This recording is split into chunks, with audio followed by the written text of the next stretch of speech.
like to thank the Health Research Board for organising the forum and inviting such an interesting panel of speakers who I hope will inspire you and get you all thinking and discussing and sharing your thoughts about what you hear here today. The focus this year is on aligning research planning with policy priorities, which is very timely. We all recognise the importance of good quality, up-to-date research and how it can inform our thinking and our practice. And in a fast changing and evolving environment, research helps us to respond quickly and appropriately. This is a very opportune moment to discuss alignment between research and policy, particularly because both the Irish and EU drug strategies will come to an end in 2025. And the process of considering and developing a new strategy is therefore on the horizon, which makes this event really important. As you know, following the midterm review of the National Drugs Strategy, 6 strategic implementation groups were established to drive key areas for the remainder of this strategy. The importance of research and evidence-based decision-making to this process was recognised by the establishment of Strategic Implementation Group 6, which was set up specifically to strengthen evidence-informed and outcomes-focused practice, services, policies and strategy implementation. A research subcommittee was also set up to support the work of the National Oversight Committee to ensure the research and monitoring actions of the strategy are carried out efficiently so that drugs policy can be informed by data and evidence. I fully expect that the development of the next drug strategy will be informed by the wealth of great research and expertise that we have available to us here in Ireland. Good quality data coupled with vigorous analysis are vital tools to policy makers to ensure that the policies they develop are fit for purpose. As we all know, research helps to provide an informed picture about these issues as they change and evolve, and it allows us to anticipate and to react to current and forecasted trends. Since my appointment to the Department of Health just 11 months ago, I have met with people who use drugs, some of whom are living with addiction, medical experts, and people delivering addiction services on the ground. And one key message that I've received has been that we need to change how we think about and tackle drug misuse and addiction. And your deliberations will play a really key part in helping us achieve just that. You'll hear from several people with a wealth of expertise who are key players in influencing policy from a research and evidence base. You'll hear from Dr. Nada Milosakovic from the Migration and Home Affairs Directorate General in the European Commission, who has a particular interest in bridging the gap between research and policy. There will be a presentation from Professor Kirsten May, an international expert on drugs policy with many years' experience observing the link between evidence and policy. Other experts in the field include Sarah Morton, an academic specialising in health services, Susie Lyons from the HRB, Sarah Trevelyan on the impact of the Sláintecare reforms. Also here today we have Mr. Paul Reid, who is chair of the recent Citizens' Assembly, who will share his own reflections on the Assembly process and the implications for policy. I want to take this opportunity to sincerely thank the Citizens' Assembly members, Paul Reid and the Secretariat for their hard work and all of their interest and dedication and their commitment over the last 7 months to discuss the many aspects of drug use in Irish society and who went on to agree those 36 recommendations. Those recommendations set out an ambitious, comprehensive and a health-led approach to reducing the harmful impact of drug use in Ireland. And I look forward to receiving the report of the Citizens' Assembly and to giving it detailed consideration in conjunction with the Oireachtas and my government colleagues. So I want to thank you all again for being here today to share your knowledge and your expertise. Your contributions are really important to ensure that the evidence and the understanding we have on drugs policy, on changing, that we can adapt and be flexible to the emerging trends so that we can collectively meet the challenges that lie ahead in the future. So I hope you have a very constructive and enjoyable day. So Gora Míle Maith. Thank you. Unfortunately, I can't stay. My other hat is Chief Whip, so I have to go back to the Dáil because we have a votable business. So Gora Míle Maith. Thank you.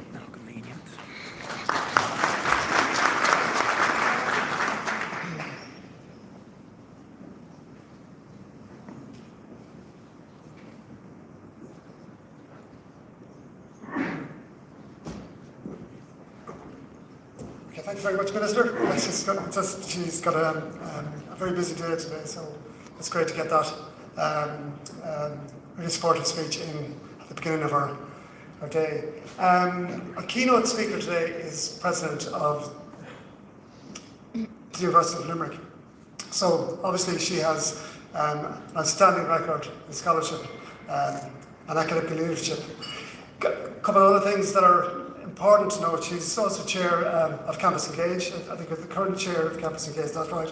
And that gives some sense of where a person sees the academy in the wider community. Something I learned about Kirsten from a friend, mutual friend, is that, like a true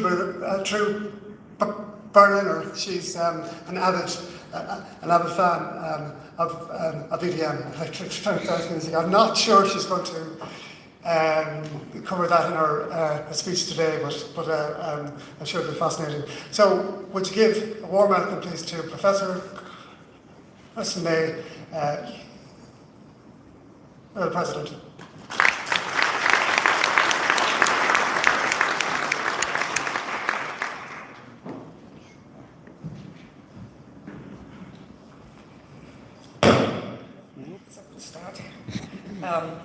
Good morning, everyone. I'm delighted to be here with you today, and I wanted to thank Brian for inviting me. I'm a bit nervous because, other than stated, I'm not an expert on drugs. However, in my past track record as research leader, I've been closely involved with developing research with societal impact, pathways to engagement and impact, in particular with regard to policy development. And in giving consideration to the issues of drugs in society and the role of universities and the national research and innovation ecology in addressing the issues we face, I speak also as a parent of a son in his mid-20s by now, a president of a university and a guardian for over 18,000 students, and also the university as an agent for the communities we serve. As you all are aware, drugs are a societal issue. They pose a significant and very complex problems. For instance, in Ireland, and you see here, by the way, the European perspective, for Ireland, every year the Irish focal point to the European Monitoring Centre for Drugs and Drug Addiction, based in the Health Research Board in Dublin, compiles its annual report on the drug situation in Ireland. And I'm sure you're much more familiar with that than I am. But what is evident is that the use of drugs, of controlled and illicit drugs in society, is growing.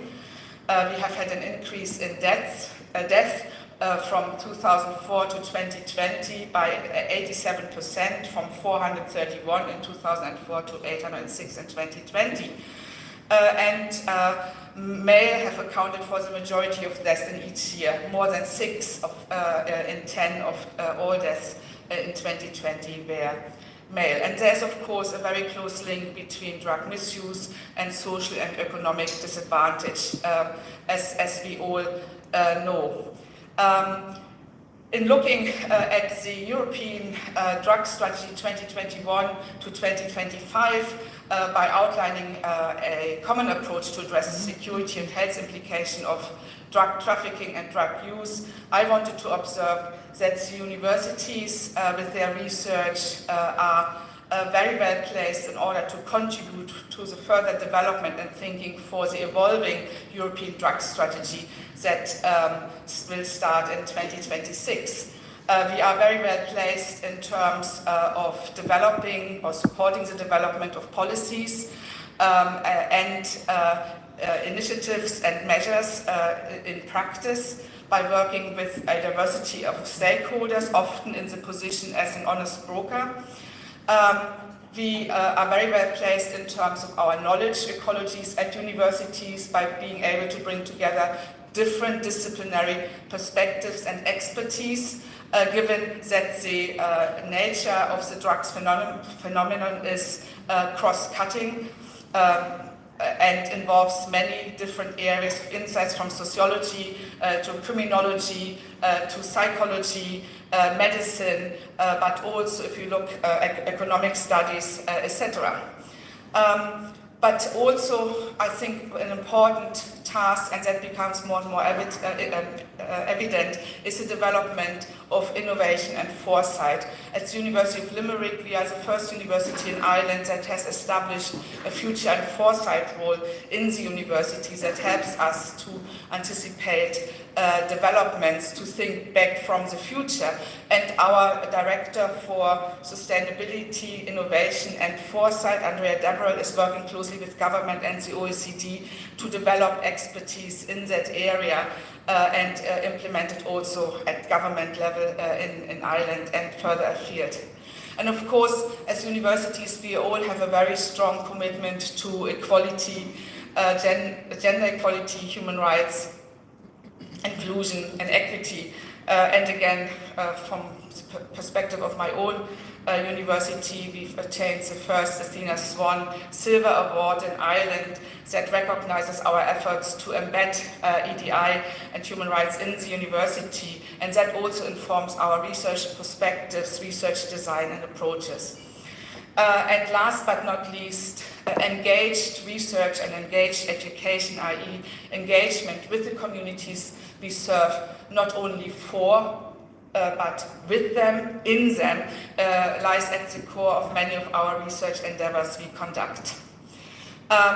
In terms of the key areas, I hope that works, the key areas that the European drug strategy covers: drug supply reduction, drug demand reduction, addressing drug-related harm, and the cross-cutting themes of international cooperation, research, innovation and foresight, coordination, governance and implementation. Again, universities are very well networked within Europe, fostered by Horizon Europe and the previous framework programs of the European Commission, as well as the Erasmus program supporting student and staff mobility, joint program under the Erasmus Mundus scheme, and so on. So there are many opportunities to develop dialogue, the exchange and sharing of knowledge, joint research endeavors to tackle the complex issue of drugs in society from, again, a diversity of perspectives.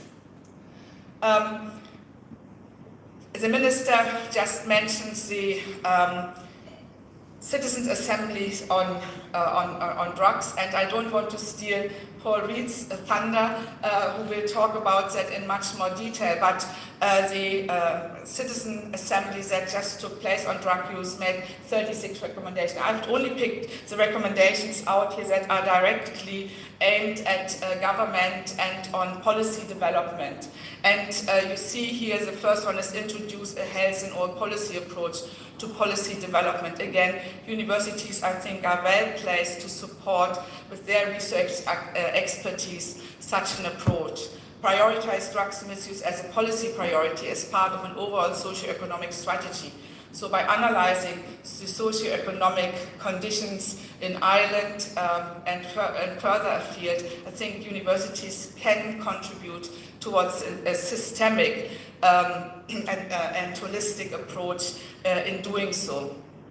Thirdly, recognize that an effective national response to drugs-related issues requires whole government policy coherence, operational cohesion and effective leadership. Again, I think universities can contribute in close collaboration with government in a policy analysis, mapping, identifying duplication and gaps, and contribute towards that systemic and holistic approach. And 3.7, ensure effective stakeholder involvement in implementing the next iteration of the national drugs strategies. As universities, we are deeply committed to working with the universities we serve. We educate leaders, for instance, in the community. Our university hosts the Knowledge for Change Hub, which is a UNESCO-endorsed network of global training schemes for community mentors. We have developed that and built very close relationships to our communities, and therefore are able to talk not only to the community leaders but to all the members in the community in an increasingly effective way, because our relationship is underpinned by trust and by a long-term commitment. So we're not parachuting researchers in and take them out. We are committed to serving our communities in a long term.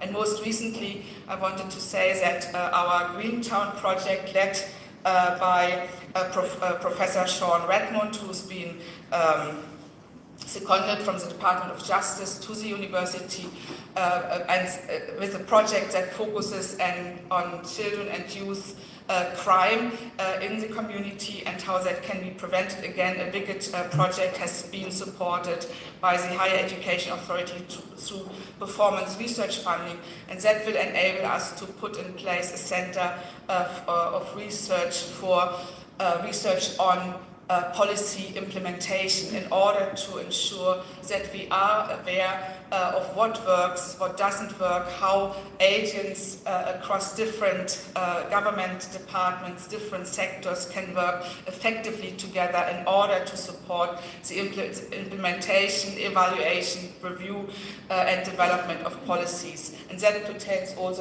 to 3.9, again, pursuing a holistic approach, not only dealing with the people who use services and drugs, but with their families and the wider community. And in terms of the recommendations that pertains to the continuous development of the National Drug Strategy, the use of evidence-based approaches to harm reduction is a very important point. Again, through the development of impact and evidence-focused research approaches, we can, as universities, contribute towards views on existing measures and the development of new measures that support harm reduction in a timely manner.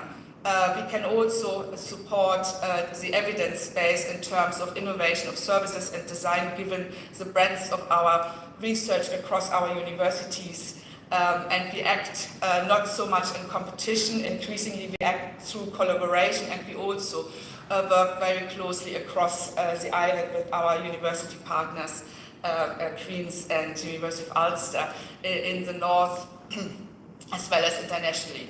And I do think that we can make a significant contribution to data collection, to assuring quality of data, to the development of evaluation criteria for complex, not just for single dimension issues, in order to support evidence-based decision-making and policy development. Looking at universities more closely, of course, being in a university, we are always, as in many other areas, caught between the legal framework in Ireland, which prosecutes the possession and use of drugs, and a public health approach that contributes or that works on the basis of health awareness, harm reduction, rehabilitation. And I think that is important to note, because we know what the impact on young people is if they have a criminal record through the possession and use of drugs. It really impacts their professional careers, and so we need to do all we can within our universities to work with young people. But I would also include our staff who have issues in terms of a public health approach, being mindful of the legal situation that we have in Ireland these days. The universities signing up or have signed up to the Higher Education Healthy Campus Charter and Framework, which follows which aims to create a shared understanding of a healthy campus to guide and inspire actions by the higher education institution. It supports and recognizes the work of the higher education institution in improving the health and well-being of our campus communities, and it generates and disseminates knowledge for promoting health and well-being in higher education. And it is underpinned by a whole campus approach: leadership, strategy and governance, campus environment, our facilities and services, campus culture and communication, and personal and professional development. The principles underpinning this framework are participation, partnership, evidence-based, and sustainability. And why am I saying that? Because in our iteration of the higher education healthy campus framework, we have six themes that we are working on, and one is the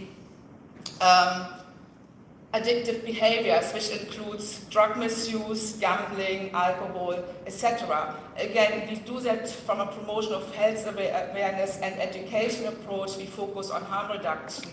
We have appointed an officer for substance use and gambling in order to help us to develop initiatives, but also to conduct the research that assures that our interventions are successful. And that research, again, is co-created with our students, with our staff. I think that's really important, because the way in which young people are making meaning are changing, so we have to ensure that the measures, the campaigns we run are effective.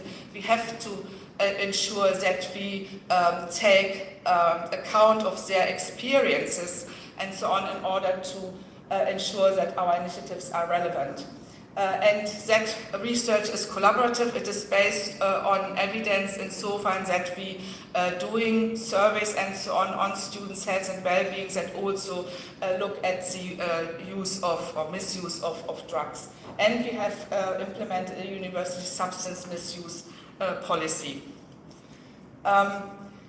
In terms of the higher education, research and innovation context for Ireland, and that's the part that I would like to cover coming to the end of my presentation. We have national policy developments to mobilize higher education research for public policy development through the Research and Innovation Strategy Impact 2030, through Science Foundation Ireland's Creating Our Future Expert Committee report key recommendation of last year, and the establishment of a new evidence for policy unit within the Department of Further and Higher Education, Research, Innovation and Science. And we have the Research and Innovation Bill forthcoming, which includes the development of a national research agency that brings Science Foundation Ireland and the Irish Research Council together, so it creates a unified ensemble of disciplines in order to support cross-disciplinary research that addresses complex societal issues. The intent of these frameworks and policies is to better link public research outputs with policy formation, implementation, and evaluation. It is underpinned by the OECD. I'm sorry, I'm moving on my laptop rather than on the screen. It's underpinned by the OECD report, Strengthening Policy Development in the Public Sector in Ireland 2023, as well as reflecting the OECD report.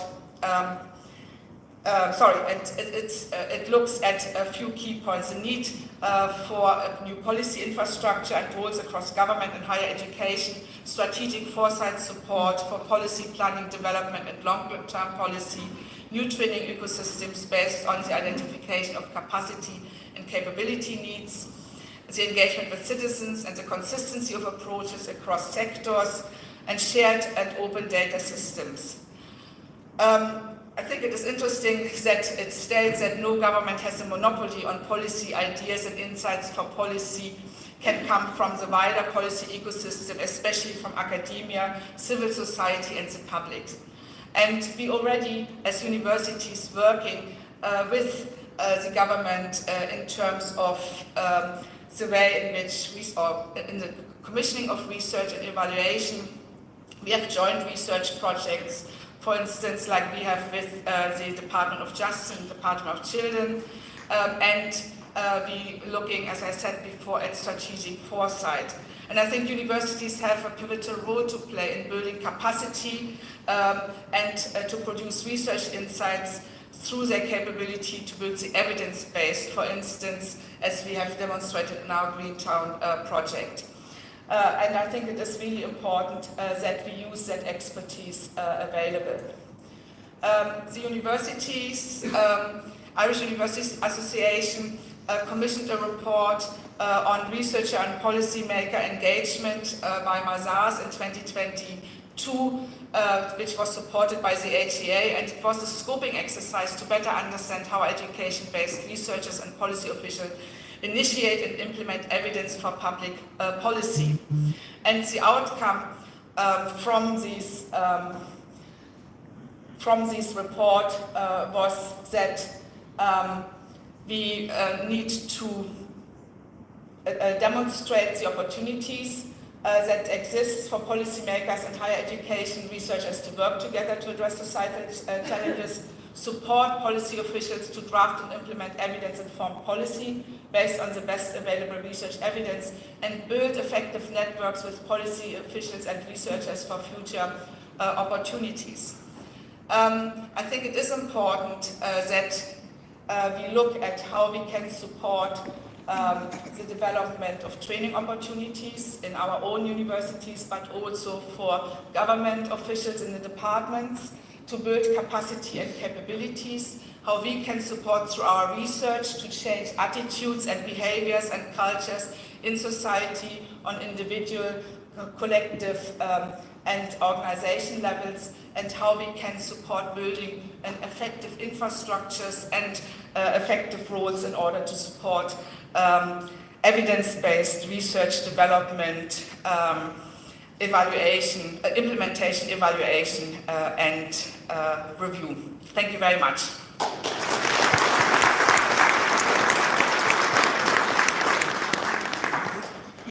So, and we now going seamlessly into our next section of today's forum, and it is a great pleasure to introduce Dr. Nada Milisavijević, who is the team leader and scientific coordinator for the area of fight against crime and terrorism in the unit Innovation and Security Research of the Directorate General Migration and Home Affairs, DG Home. Please give a warm welcome to Nada.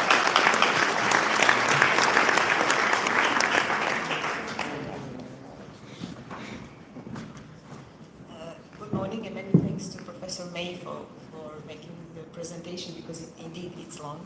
Apologies for that. It is my honor and pleasure to be with you here today, and many thanks to Brian Galvin for bringing me here and to the Health Research Board of Ireland. Yes, so I would maybe just, without going again into presentation, explain rather what we do and what we are about in our unit, and what my work consists in, and how it relates actually to what you've been doing and discussing here.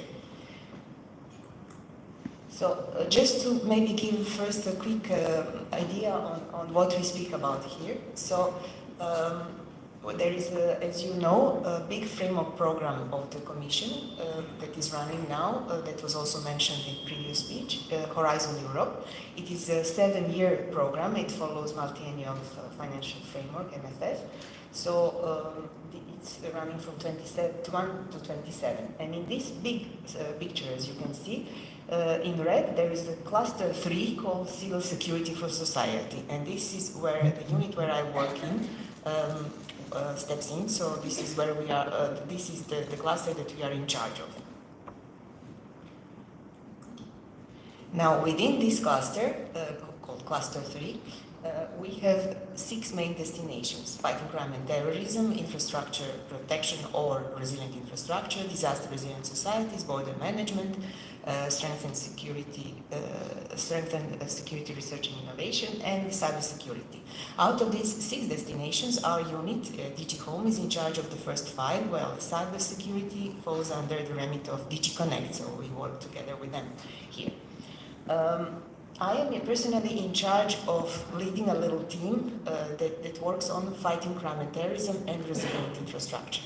So in this fighting crime and terrorism, of course, we touch upon many issues that you were mentioning and that you will mention related to drugs as well. So I will maybe dig a bit later into this, but just to give you a picture about common things that all our destinations have. So we together develop research agenda for security research and innovation at the EU level. And in doing so, we rely on different inputs, different feedbacks, different needs. We have to consult member states through, among others, our program committee that at the end votes for our program. Then we reach out to the community through different entities like a Community for European Research and Innovation for Security that I will mention a bit later. Then we also speak to policymakers because indeed one of the important aspects of our work is to make sure that we support policy, but it's sort of two-directional, bi-directional, two-way process. In the one hand, indeed, we try to support them by implementing policy priorities, but then also we want to provide feedback to the next cycle of policy developments so that there is an evidence that they can base upon when they develop new policies. So there is this constant exchange with policymakers, and the same for practitioners, because our other main important aspect of work is to be useful at the end of the day, so that the projects provide something that is useful, that is essentially applied research, in other words, that we have here. And when I speak about practitioners, of course, it's not an isolated island by practitioners. We also can have researchers working in certain field. It's a sort of gray zone. So, for example, I often joke with forensic science institutes saying that with them we get two for the price of one in projects, because they are both researchers and practitioners or end users. So I will again come back to that. So as said, we are really capability based, so essentially applied, and I will also come back to that, oriented towards end users. We also try to create synergies between different programs, between different projects, because we also know that there are things working on the national level. Just to give you an idea, our cluster is not financially the biggest in Horizon Europe. However, it represents, according to some studies, 50% of the total investment in security research in Europe. So the other 50% come from all member states together. So we try also to fine-tune with member states with their work program and with the work of the practitioners. We also try to build some marketing in security for some topics. And what is very important is the societal dimension. So what we want indeed is that at the end of the day, the tools and the methodologies that are developed by our program, by our projects, are acceptable to civil society. Now, just to tell you how we started. So we will next year we will celebrate our 20th birthday. In 2004, there was a preparatory action for security research that was sort of testing whether it makes sense. So we had very limited funds and very limited number of projects just to test whether there is a need or whether there is a use of having a separate part in a big framework program for research for security. And as this experiment was successful, as of 2007, in the framework program 7 for research, so first cycle, that was the first cycle in which we had a separate dedicated destination among 10. So there were 10 priorities at that time, like energy, transport, health, and we were one of them. Then in the next framework program for research, Horizon 2020, it started then in 2014, we had our dedicated societal challenge, it was called at the time. There were 7 societal challenges for research, and we were one of them. So again, it was recognized that we should continue. Now we are, as said, in Horizon Europe. There were 6 priorities or 6 clusters, and again, we are one of them, which shows that there is a continuous need and acknowledgement of the importance of the work. In parallel, in different policy documents, we were also acknowledged, as you can see some quotations here, in the EU Agenda on Security, in Security in Strategy, but also in dedicated topic-wise policies, such as EU Drug Strategy, or etc. I will come back to that still. Now, where we are with our funding. As you can see, there were more than 3 billion euros and more than 700 projects since we officially kicked off in 2007. Instead, we provide the support to the implementation of the policy, and we provide feedback to the policy on different aspects of security, and as well as mentioned on disaster risk reduction and resilience. We developed our projects, when I say we, I mean our projects, developed technological solutions and methodologies for law enforcement, border management, civil protection, etc. Then it's good maybe to know that much of today's civil security technologies from European companies and users in different areas, as mentioned here, come from this program. What is also important to say is that we always say that our projects, our consortia, our community is essentially built on 5 main pillars. Again, there are gray zones between them. These are researchers, practitioners, industry, civil society, and policymakers. And with this mixture, we really hope to get something at the end of the day. This looks nice on the slide, but I can assure you that it's not evident at all. And this is what was mentioned also in the introduction. There are different timelines for all these actors. Research takes time. Policy needs sometimes evidence now because they started to work on. Or they want that we fund something now. So it's again a cycle. Then another aspect is also that practitioners have their needs now. So when you reach out to practitioners, it's not always evident. This dimension of foresight is not always evident. To tell them what do you need in 5 years, because research needs time. So when we program research agenda, we don't program it for today. We program it for some years in advance. Then another aspect, of course, another dimension of complexity of research, building research policy or research agenda is also a very dynamic world we live in. So there's very fast evolving security threats, technologies also evolve very fast. So we really have to make sure that we are up to date when we build our research agenda, and that to make sure that in some years when research will start producing something, it will be still up to date. And finally, there is also another aspect is that we are essentially a research program, although applied. So at the end of the work, it's not typically a final outcome that we get.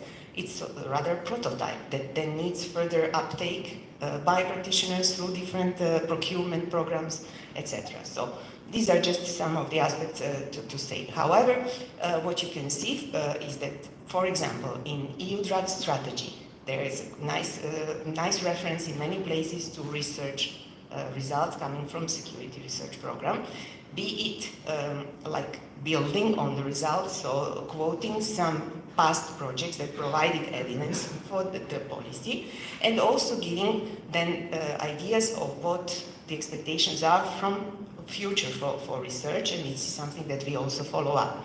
So it's the same if you look now on the 18th of October, there was a communication on the EU roadmap for to fight drug trafficking and organized crime, where there is also this two-way connection with research, so building on evidence and also suggesting what is coming next. And to be able to provide to policy something now when they write the policy, we have to think 5 years before to make sure that we planned well our research program so that at that moment there is something to really provide to them. So it's a continuous process, if I may. Now, in order to help us in this work, we built so-called Community for Research and Innovation for Security. This is community that essentially brings all these 5 pillars that mentioned Whoever is interested in security research is more than welcome to join, so I would also kindly invite you, if you're interested, to join. This gives an opportunity to create synergies, to see up with other national programs, with EU programs, to see what's happening, to see if you can build some synergies, share your experience, raise awareness, and of course, whenever we organize an event, and this is essentially what we do through SERIS, organize series of events on different topics where we try to bring together people working in the same field of security research. It is also very important to have your support in this. And well, that is why I say we are there for you, so if you're interested, please do join us. Now, in particular, what we do in fighting crime and terrorism. I already touched upon that when it comes to drugs, but I will still come back to that. So, as I said, we are looking towards capability-driven approach in security because it's essentially applied research. And here I just wanted to illustrate where we intervene. So you see if there is a need and we regularly receive needs from SERIS community, because in the SERIS events we are also very much in the listening mode to try to pick what the needs are, what the gaps are of the community that we could address through the next work program that we design. But when we listen to all this, we have to think first, okay, there is a need, but is there a solution that is already in the market? And if yes, then we don't go for research. Then we advise people to go to different mechanisms, be it on a national level or at EU level, such as Internal Security Fund in our case, national programs of procurement typically. If there is a possibility that the solution is not already available, but could be developed based on the state-of-the-art technology, again, we don't need research. Then we would go towards ISF again, but the development programs that we have, so not national programs.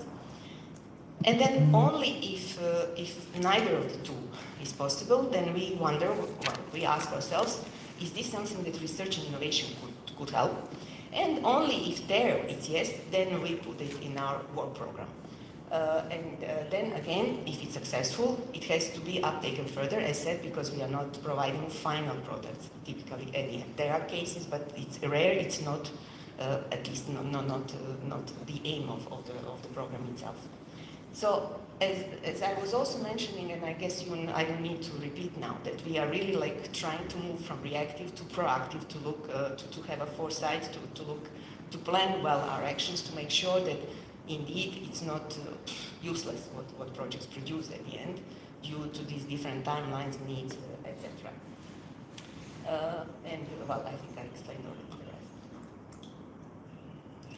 Now I would come back to these 5 pillars in fighting crime and terrorism. As said, we have these 5 pillars, so policymakers, researchers, including academia, industry, citizens, and practitioners. Now here I would like to develop a little to explain also about the role of EMCDDA in particular in this domain.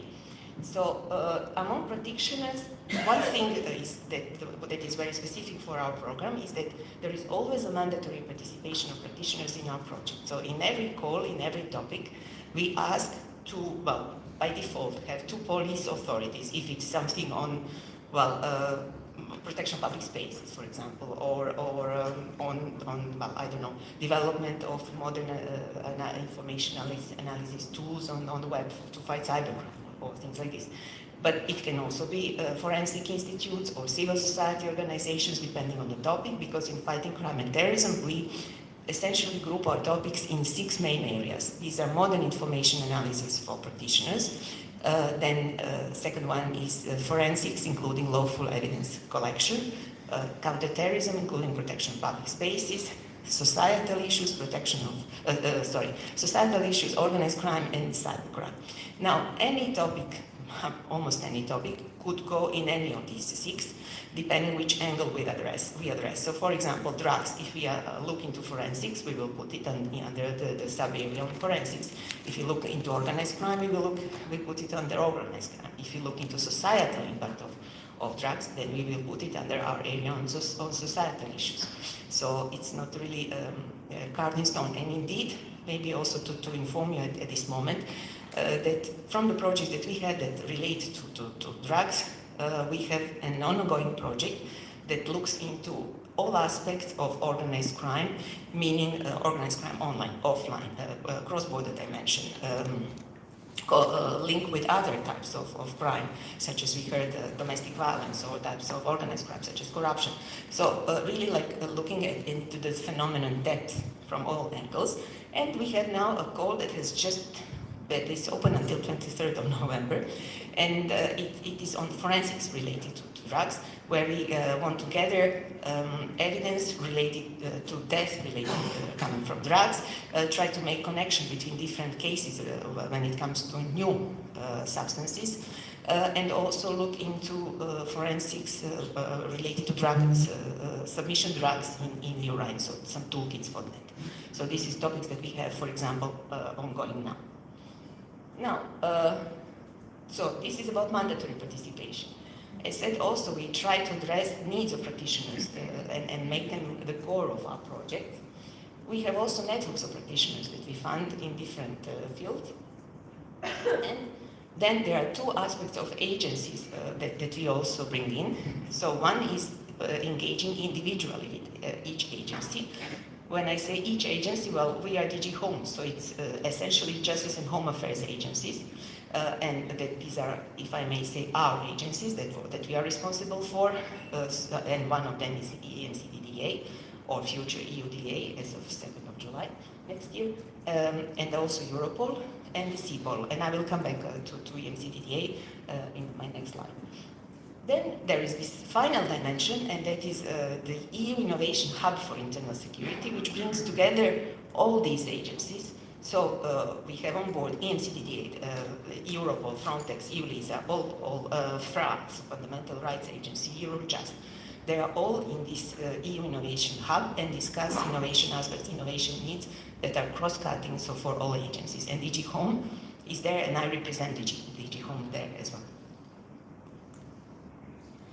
Now, why we need practitioners? I think I already said it, to understand the needs, to strengthen the cooperation at the EU level, to test, to provide solutions, to also speak about training materials, because, well, by default, all our projects are supposed to provide evidence to policy. They are supposed to be useful to practitioners. They are supposed to provide evidence that is acceptable in court, and also some training materials. So that's why it's also needed to have cooperation with practitioners around these key lines. To disseminate, to uptake, and to identify next step. I think this is quite straightforward. Now, this is, I think, my final slide. I think I'm still on time, so I was afraid I spoke too much, sorry. So this is where we come with the hub and the agencies. So, as you know, EMCDDA, well, I hope you know actually, but maybe you don't. EMCDDA has changed regulation recently, its mandate, that will enter into force on 2nd of July next year. And in this mandate, they are supposed to, they have an additional article that was not there before on supporting research and innovation at the EU level. And this is something that Europol already has, and Frontex and EULISA as well. And the idea is really to make sure that all actors are really even more closely connected than until now, meaning that through EMCDDA we can hear even more the needs of researchers and practitioners in the fields of drugs, for example, to have really a clear insight on what the needs are, what is necessary and what is not necessary, what is already there, and like this ensure that the evidence that projects collect would be indeed important to policy and of course to the practitioners. So this is the whole cycle of how we work when we develop research agenda and how then it goes further. So we have this programming step, as I mentioned, where we try to do foresight, horizon scanning, and try to analyze priorities, and where we expect to have input from the agencies, so that have this article in their mandate on supporting us. And as the EMCDDA, that is new for them. When I say if no conflict of interest, this means that While I would be really happy, for example, to hear from someone of you what your needs are, and this is something I will note down. I cannot really tell you, I will put it directly in the work program, because that would preclude you from applying, because it would be a clear conflict of interest. And that's why these buffers, if I may, are not that bad speaking through the agencies, because through this mandate also it is clear that the agencies themselves will provide input, but will not apply to the work program. So it's very important, for example, that they have national contact points, national focal points, that depending on the agency that they speak to, so that they can gather the information, like also I do through this community of called series. But it cannot be really like promised directly, we will put it in the work program. We will gather, we will mix with the rest that we get, and we will try to really address your needs. So it's not that we will discard, but we will not just copy-paste your need, because then you cannot apply it to the work program. So this is where EMCDDA's role is very important, because they hear you directly, they know the matter, they're really experts, they work with experts at the national level, they work with you, so they hear and they can really translate also to us in a way also, because, well, the vocabulary is, as you certainly know, another problem here. And I don't speak about English with the vocabulary, but scientific and policy vocabulary. Which me, as a scientist, well, I used to be a scientist, also had to learn when joining DigiCom, that there are those different vocabularies. So then there is a step once we have proposals, when we have topics, and we have proposals that are submitted, we count on these agencies that are now allowed through their mandate to also help us in evaluating, because on the contrary to other programs, we use external evaluators. And again, I would be really happy if you would join us in these evaluations to make sure, if you are not applying, of course, because that would again be conflict of interest, if you apply then you evaluate. I think that's clear. But if you are not, if you didn't apply, it would be really great if your expertise could help us to select the right proposals in the domain. So I would again invite you to reach out and help us there. And it's the same for EMCDDA. For them, as they will not apply to the proposals, it's clear that they can participate in evaluations and can use their knowledge to help selecting the right proposals. Then we come to financing proposals. They start to work, they become projects. During their lifetime, we come to these agencies to follow their work and provide feedback so steer projects, and also provide feedback not only to projects but also to the whole community on what's going on, what's happening, and then try to build bridges and improve the overall outcome. And this is again where EMCDDA now can help us. And then after the project, we count on these agencies, so EMCDDA in particular, to assess the uptake and to tell us, to assess the outcome, to see if there is a possibility of uptake, to provide advice on that, and then also based on the outcome to see what's missing, and then bring us back to the gaps and needs for the next cycle, and brings us back to the left part of the drawing. So this is basically the idea. Now, if it's on particular topic, then we rely on particular agencies. If it's cross-cutting needs, then we rely on these hubs, so all agencies together, as mentioned. So this brings me to the end of my presentation. So just a few key messages, if I may come back. So we really saw that there is an increased relevance of security, civil security research, because of the world that we live in, but also because of the results the program has been producing throughout these years. There is this two-way process when providing feedback to policy that is very challenging in both ways.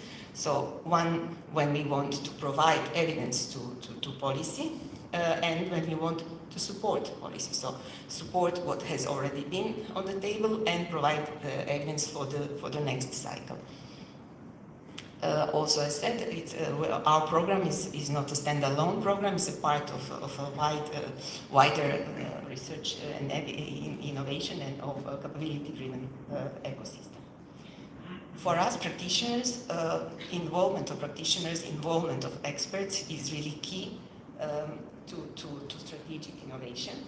And as said, anticipation of a later uptake is really crucial. So these are a few main lines from me. Thank you very much. You have my email here. More than happy to get in touch. Don't hesitate to reach out. Thank you.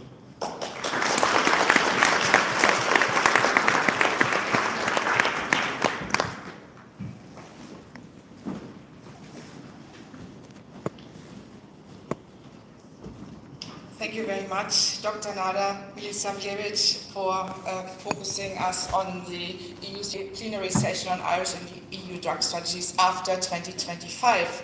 And it's now with great pleasure to invite Mr. Paul Reid to talk about the workings and outcomes from the Citizens' Assembly on drugs. And you will be aware that Paul Reid was appointed as independent chairperson by the Taoiseach to take on the role from March 2023. And over to you for your presentation.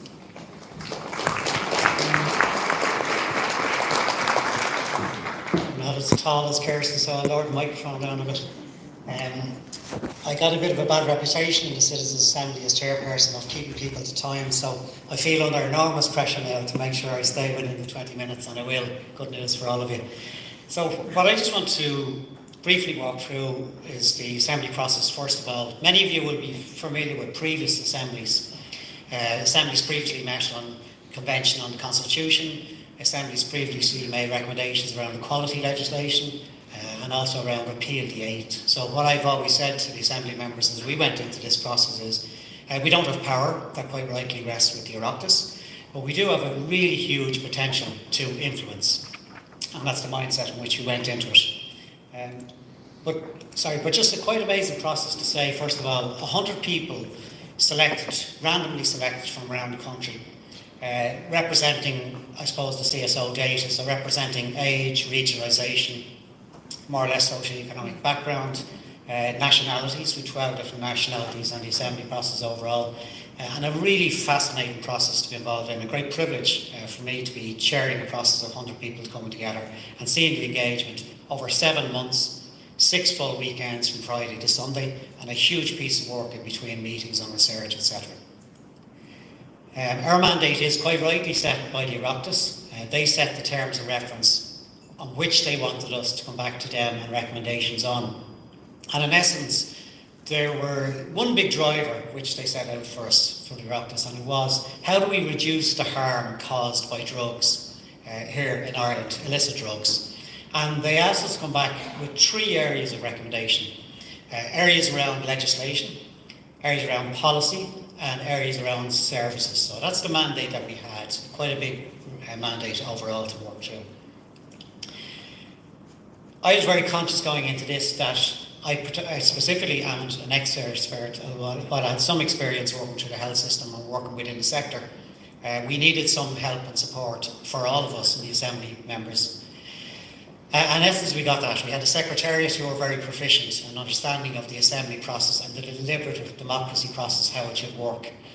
But equally important, we brought together a range of an expert advisory group, and some people in the room here who were on that group. And I was anxious in that group that we had people who had very publicly advocated very different positions. People who had publicly advocated for full liberalisation, people who argued very strongly in terms of the medical issues around liberalisation and the impacts of drugs. So we had a really good diverse group and really good strong debates before each assembly meeting how we should shape it up. Second group we had together was a lived experience group. And again, very anxious for every meeting. If we were going to be making recommendations about reducing harm, we had to hear the experiences of individuals, of families, of communities who had suffered harm. So we had a great lived experience group work with us throughout the process. And finally, we had a legal group, because this is a complex issue in terms of legislation around drugs, illicit drugs, very complex. It could wreck your head at times if you really let it, but thankfully we had some really good experts who worked with us through the process. They didn't all have the same view. They had very different views about how you'd approach the issue of legislation. But again, that's what we wanted to make sure that we had fully represented. Citizens worked through quite an interesting process over the 7 months. We had 800 public submissions. which we had to pull together for the Assembly members to see and summarise. Within the Assembly meetings themselves, as I said, 6 full weekends they gave up of their time. In those Assembly meetings, they had over 200 hours of deliberations at their table. They had almost 150 presenters present them over the period of the 7 months. They had fireside discussions where we had professional broadcasters would interview panellists and have fireside discussions, and then the members would challenge some of what they heard. And then, along with the process, we were very anxious that they had that lived experience as people coming in, sharing their stories of individuals, families, communities. And throughout the process, we facilitated some site visits. They formally went to Merchants Quay and also went to Coolmine, to very prominent addiction services. And during the process, some members went to other locations, including a prison environment, to get a greater understanding of some of the wider impacts of it. I'm not a great fan of PowerPoint, as you'll see, not too many bullet points up here, but I think I do like videos. So we put together a very brief 5-minute video, and I think it captures better the workings of the Assembly, the engagement of the Assembly members. So we roll it there, Kailash. It is a great privilege to try and join you all here today in this Citizen Assembly process and what's going to be, I believe, a momentous discussion. But you are the only people who will make the decisions in this room, on this Assembly. We would encourage everyone to be bold in their questioning and recommendations as we go through the process. But what I would like to see is something active and dynamic grow, because you can bang about the criminal law book forever and ever and ever, and it doesn't stop murder, it doesn't stop any of the other of these horrible crimes. So criminalising and making it a criminal justice issue solely is not what it's going to work. People like ourselves working in this sector want to help people out of this. People who are in addiction want to get out of addiction. They do not want, this is not a lifelong dream to be in addiction. They want to be out of it. So the question I suppose we have is, when people reach out for help, why are we putting hurdles in the way? I think early intervention and clear pathways into recovery has to take place. And I visited Coolmine this morning with the ladies, and again, emotional, it actually works, and it doesn't need to be reinvented. So my point really is, once you have a good, solid, robust structure, integrated, good partner in the community like Coolmine, ourselves in the HSC advocating for more, you can get results. Not everybody can go through the health-led approach, which is wonderful, but there needs to be something when that doesn't work. And the sooner we get stuck into accommodating and minding young people, and the better in terms of prevention. And how do we support young people from an early age? How do we improve our education system and their experience of the education system? But at what point do we see them as victims? Because the 30 and 40 and 15-year-old, how do we see them as a criminal? They have been failed by successive government policies, they've been failed by statutory agencies, they've been failed by education systems, housing policy, social welfare policy. The consequence of all this is that punishing these children on the assumption that they have free rein to act pro-socially or anti-socially is unfair. Punishing them is also ineffective. I have 2 teenagers, and you have changed my thought process completely about drugs and about the future of this country. You know, trauma is the root of addiction, and this has to be recognised and the stigma removed. We need to harness this recovery capital at a systemic level. We need our key partners across housing, health, education, employment, social services and justice. Where we live, where we play and where we work will determine our health. When we have health in all policy, health improvements are clear. What we need are treatments that recognise a biopsychosocial model. We need treatments that can overlap that. But more important than that, it has to be rooted in compassion and empathy. It's not conveyor belt approach. I don't believe that 9 individuals for 26 counties is enough. It's not enough. It's not adequate. Can we please take our heads out of the sand for once and for all? If someone was, say, being referred to the service and the person is based in Galway and having somebody who's in possession in Donegal, which is a 4-hour trip, how do I refer them on? I think it's moments like this where we get to talk about it, especially in the tribal community, and bring awareness around about it. Everything helps. What do people tell us? They tell us they want to live. They tell us they want to realise their full potential. They tell us they want to have a stake in society. They tell us they want to be involved. There's kind of pockets of really good things happening all around the place, but there's some momentum now by the existence of the Assembly to say let's get clear on this and have one clear strategy that everyone is rowing in behind. If you do good things for other people, your own self-esteem improves. They benefit. And if you think about that as a community entity, across services, across interventions in families, across people who are struggling because they don't have a sense of belonging, it is really powerful. When they're not looked at as just a number and a statistic, you see them as people. They're literally like somebody sitting on the bus next to you. It could be exactly like them in Kilmines. You wouldn't know it. They're not criminals. They shouldn't be treated like criminals. They're not serial killers or terrorists. They're suffering an addiction, and it should be helped.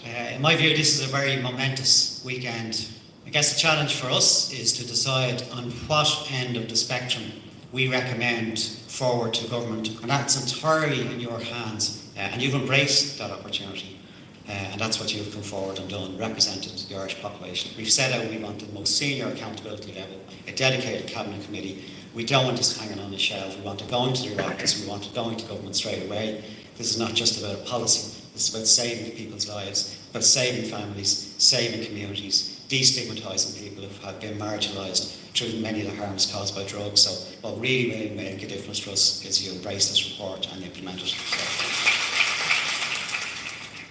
Okay, so I'm sure many common themes for all of you who are experienced in this area will have heard through there that you're familiar with, but it was important that we brought them through the Assembly itself. Just touching on some of those common themes very briefly, I mean, the very strong HRB evidence, international evidence around the pervasive nature of drugs, but certainly what struck out for us very strongly was, yes, it's pervasive, yes, illicit drugs are pervasive, but they hurt some communities more than others. And it's an area that Professor Jana Hivers referenced in the video, whole issue around social capital. I come from an area very close to here which suffered high social deprivation, still does, working class area.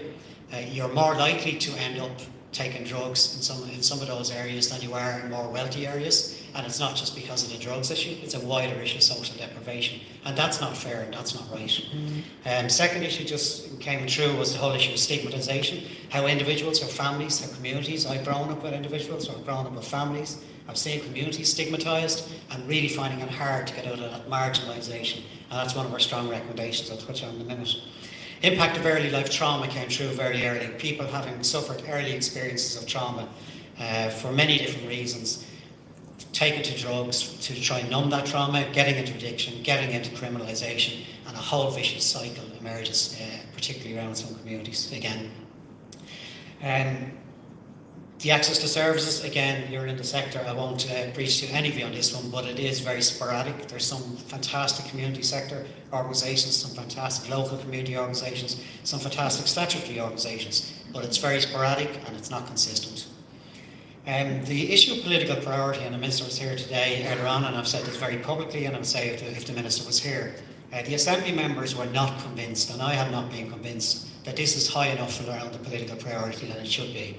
If this was happening in more wealthy areas in the country, this would be getting a different levels of focus. And I've said that very publicly, we will be saying it in the report. This needs urgent.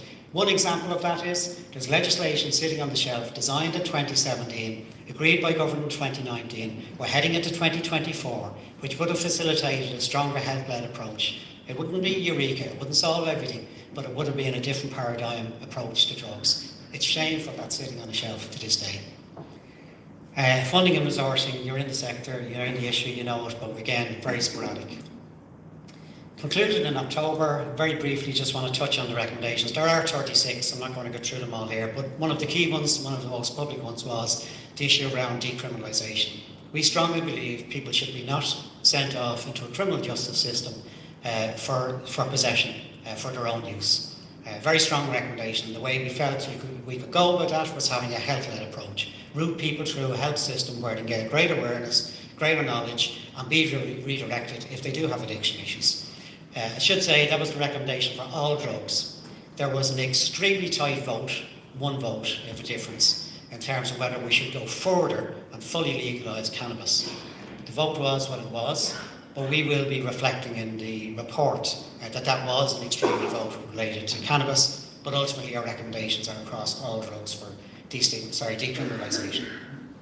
We do want a specific focus, and it's very strong in our report, around marginalised communities. That's where the help needs to go, it's where the torch needs to be shone, and the focus needs to be put onto it. Political prioritisation, I think I've touched on it here, but we had a very strong recommendation. This is buried in a cabinet committee at the minute, 3 layers down. This needs a dedicated cabinet committee. This needs highest ministerial focus, particularly from the Taoiseach, the chair of cabinet committee on the issue, if we're really going to be serious about making shifts. Services I've covered very briefly. We've made recommendations around funding, and particular recommendations around prevention and education. I won't do justice to it all, they're all published on our site at the moment. A specific set of recommendations around prisons and addiction services and prevention services within the prison system as well, because we got a good in-depth insight into some of the issues there as well. So closing, what happens next from our perspective is we finalised a report, which will be finalised shortly. We presented into government. The Oireachtas then assign a committee, either an existing committee or another committee of the Oireachtas, to evaluate, assess the report, discuss it with us. But I do believe this report has landed in the right place, where probably the population of Ireland are. There's a strong view we should have gone further. There's a strong view we shouldn't have gone as far as we did. But I do believe it represents a potential paradigm shift for Ireland to tackle this issue differently. Thank you very much.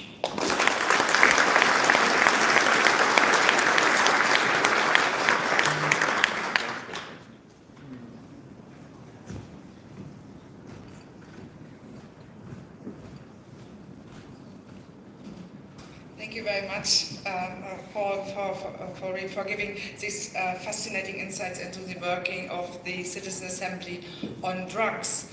And to conclude the first plenary session on Irish and EU drug strategies after 2025, I would like to now invite Dr. Sarah Morton to talk about drug policy and intervention change, exploring the interfaces. And Sarah Morton is the director of the Community Drugs Programme in the School of Social Policy, Social Work and Social Justice at University College in Dublin. You're very welcome.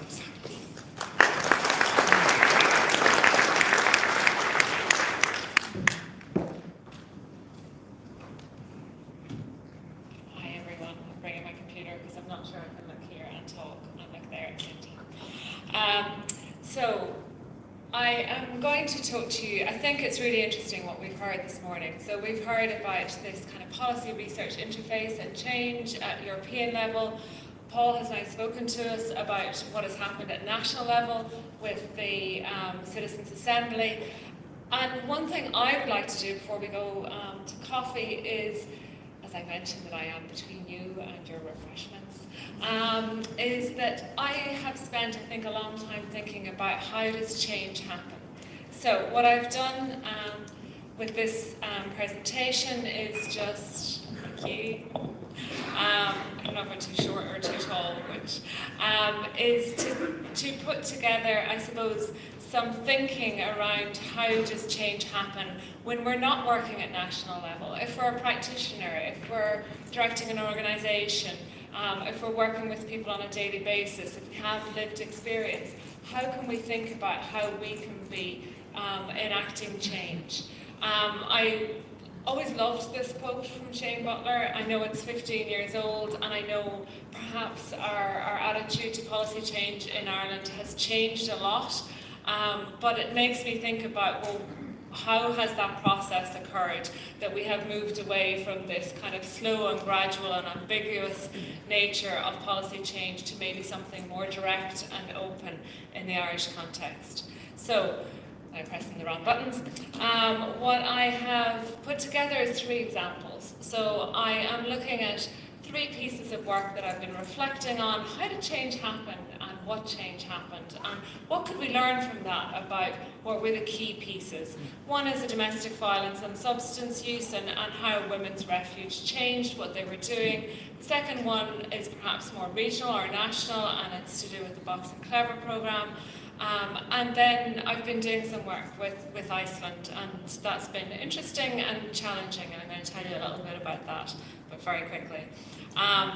So the first one I want to talk to you about, and I have actually included details of these agencies and what they actually do, because I wanted to ground us back in the work that everybody is involved in.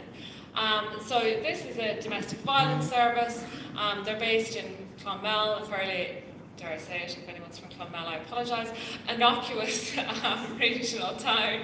And they had a board of management who had a moment of madness and bought an old bed and breakfast in the middle of Clonmel town. So they went with it and they converted that to a refuge. And it provides self-contained refuge accommodation and all of these other supports. And they do ask me every time I talk about them to mention that they have 10.4 full-time equivalent staff. So they're not a huge organisation. But over this kind of number of years, they really thought about how to start to work with domestic violence and substance use. Getting good at coordinating my buttons now. So why did they think about changing? So they had an ongoing presentation of women with dual issues of substance use and domestic violence. They were refusing accommodation for women who were actively using substances, which is very common amongst refuge and some homeless services. They had this collaborative approach with women that they had embedded in their service, and they were feeling really conflicted as practitioners and as an organisation, because women were presenting with, or they felt there were these issues of substance use, of sex working, of sexual exploitation, and trauma around histories of substance use that weren't getting talked about or that they couldn't address. They had also noted that there was a huge change in their context in which they were working. So there was a very different availability of substances that had hit even a town like Clonmel. So this is a quick synopsis of how they approached their change. They went and they did this on a three-stage approach, or 3 different levels. They looked at their organisational policy, so they needed to actually change what they had in writing. They looked at their practice, and they looked at the presenting issues. And they based all of this on this collaborative relationship with women and thinking about the dual needs of her and her children if she had them. So it was a complicated piece of work. Key for them was putting in writing that they were not now going to accommodate women who were actively using substances. And they started to ask routine screening questions, which was so simple. Some of the women that I've worked with have used drugs and alcohol as a way to cope with their experiences of domestic violence. Can you relate to this, or is this something that you would like to talk about? They worked on this for a number of years, and I suppose those are the aspects of what they did. And I think it's useful in terms of thinking, well, how do we actually go about changing? And one of the things that we learned from doing this work is that they couldn't do one of these. They needed to do all 3. So they needed to be monitoring the presenting issues that women were coming in with. They needed to be thinking about their practice, but they also needed to change policy. What happened next is interesting, and this is their kind of learning points. And I suppose what's happened in this agency really throws down the gauntlet for us, because they achieved this change with very, very limited resources. They're one of the few domestic violence services, not only in Ireland, but what we now know from the EU Gender Handbook work in Europe, that actually that will accommodate women in self-contained units who are actively using substances. They did this with next to no resources. They did highlight this importance of really good training and leadership within the organisation, and they started to get really courageous and start talking to their staff about some of the unspeakable things, the fear about shifting their practice and their work. And that was a complicated process for them, and of course, not surprisingly, some of the resistance in staff team was actually related to people's family experiences of substance use, and also living in a not very large town. There's all of those issues about what will happen if I'm seen to work in a service that's no longer about this, but also about this and this. They started having really open conversations with clients that I was talking about that question, and it was interesting for them because they were then doing an outreach clinic in the substance misuse service, so they were doing these training swaps and they were doing outreach swaps, and one of the staff encountered 3 women in the Needle Exchange who had stayed in the refuge in the last couple of months. And for her, that was a real motivator because she never knew those women were using substances. So it was such a learning point that even quite far down their journey, they realised there was such invisibility with the women that they had worked with. They started to be fearless, and they started to challenge the silo approach and be advocates for the women. And they started to acknowledge that, very often the most complex cases will make you quite unpopular with some other agencies when you start advocating for their needs and the needs of their children. They did embed skills transfer, and they really worked with their allies. They had an amazing substance use coordinator in the HSE, and that really was key for them in terms of their change. And then the reactions from the women themselves sustained them. What is important in our talk about, well, how does this happen and what's the interface, is that the research and the publications followed the change in practice. So I think at present they've published 2 articles around their changes in their practice around substance misuse. They've gone on and done another project around adverse childhood experiences, and they've published 3 articles on that in the academic literature. And the 3rd of those articles on trauma and adverse childhood experiences was actually involved all of the practitioners who wrote narratives about that. I'm going to move, because I know we're moving with time, and talk to you about Boxing Clever. The reason why I'm coming back to this, and as someone who has been doing this work for quite a few years, I don't know if this happens to other people, but one gets involved in projects and there's a really interesting piece of research, and then you might be on to the next one and the next one. And I had this moment, I was interviewing a woman for a piece of research I've just completed, and she talked about her involvement in Boxing Clever programme in a locality that I didn't know it was happening. And it just made me think, oh my goodness, what happened? Because we did this research in 2014-15, and here now it really made me think about the potential impact of doing research on a programme that was within the community many years later.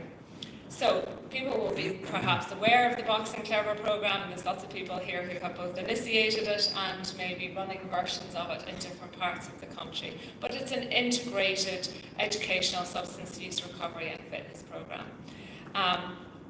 What we did in terms of the research was looked at the impacts and the outcomes at individual, kind of social, family and community level. I again left this kind of information in that's very much about the findings of the research, because I started to wonder when I looked at this, was there something important about the intervention that has made it, I suppose, be duplicated across in different locations? Because we've all worked with projects and interventions that we felt have been really impactful for those that have participated in them, but why do some of those get replicated in other settings and some don't?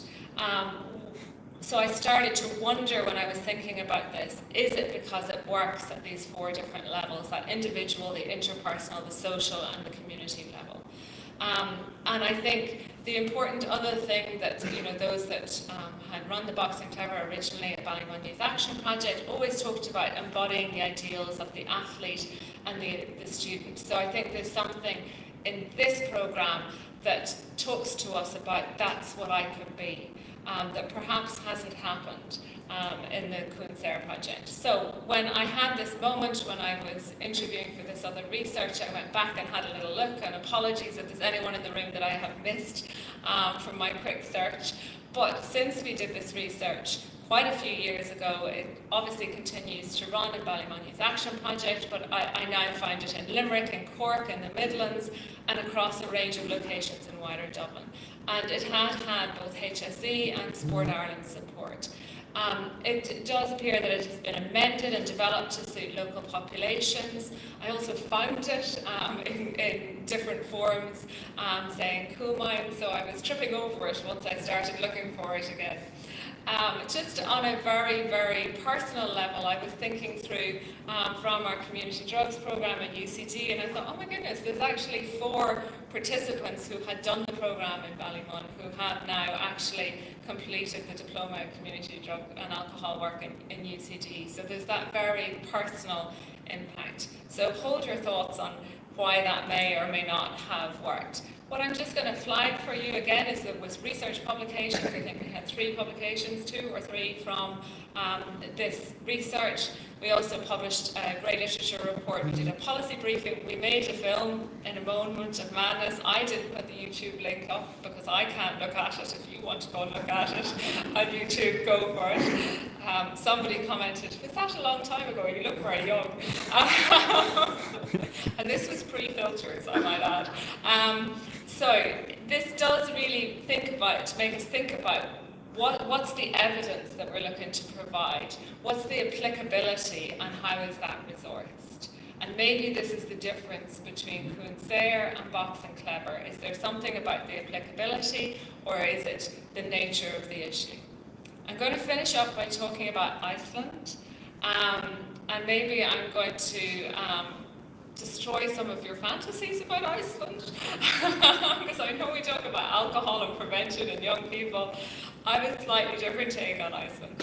So I got approached a number of years ago, would I come and speak at a conference in Iceland on gender and drug policy. And there's an NGO called Routine, and that's not my best Icelandic accent, who have been looking to have policy change in Iceland around gender and substance misuse. And it's been very interesting. They have basically a long-standing treatment centre that's the Minnesota model. Their drug strategy ended in 2020 and it hasn't been renewed. They do have a mixed gender detox and treatment. And they have some NGO and health-led services around harm reduction, including needle exchange and some low-threshold responses. And they've had 2 major conferences, one in 2019 and one just a few weeks ago in 2023. Anyone who had to put up with me will know I got stuck in Iceland when I was there in October, and it was not one of those, let's go to the Blue Lagoon and look at the lovely landscape. It was more of a someone please get me a plane out of here. So what has been really interesting for me, and have been to Iceland at lovely times of the year where it was much more pleasant, is where we got to when we were talking about, sorry I forgot to put the slides on, when we were discussing this. So I ended up having a meeting. I was requested, I met the Minister for Health. I was requested on both occasions would I go and meet with the Health Ministry about how they could move on and change their drug policy. And I was really good. When I was actually in the second meeting, I didn't say, my goodness, I am in the same building, in the same room, with 2 out of the 3 same people, and we seem to be having the same conversation. So it was interesting as I waited to go home, why hasn't change happened? So why has change not happened in Iceland around both their drug policy and their gender element of drug policy? So when we were at the second conference, these were the questions that I put back to them that sounded so simplistic, that seemed to be important to them. And I said, stop a minute. What are the drugs that are being used in Iceland? Who is using them? Who is it problematic for? How do we know? What responses and interventions do we need here? And how would we know that those are working? Okay. And I thought those were actually quite good questions that we could all be asking ourselves in our work, because I think very often we get caught into our organisational structure, we get caught into the programmes or what we're resourced to do, and we don't actually ask these questions. We had a discussion, and this was the outcomes of that discussion. And those attending the conference were committed to change, and the ministry are committed to change, but it just is not quite happening. And I'm going to conclude on that in a minute. One of the things that we discussed is what do they need? They need a health research board is what they need. No, they need prevalence data. They need treatment and intervention data. They need a government-led substance use strategy, and they need integration with their mental health strategy, because they do have a current mental health strategy. And we had a really interesting conversation about what happens when you have a substance misuse or a drug and alcohol strategy, and my argument was it gives you something to work with and it gives you something to work against. And the absence of having one means that everybody is in a void. So I didn't figure out on the plane home or while I was waiting endlessly in the airport what might change this, but here was some final kind of thinking about these kind of 3 examples, and a lovely photograph of the Iceland that I didn't get to see. Change can be practice driven or research driven. But I think what we see in these examples is that the practice-research interface can be key. And what is the difference between Box and Clever and what's happened in Coonsair? So we have one domestic violence service who's done all this work, 5 or 6 publications, lots of, they've spoken at conferences. They went to Iceland as well and talked to some of their policymakers. And yet there's been very little change nationally around that particular issue, around other domestic violence services. When we look at Box and Clever, there was research, it was research driven and practice embedded, and we see perhaps much more positive change around how we think about the different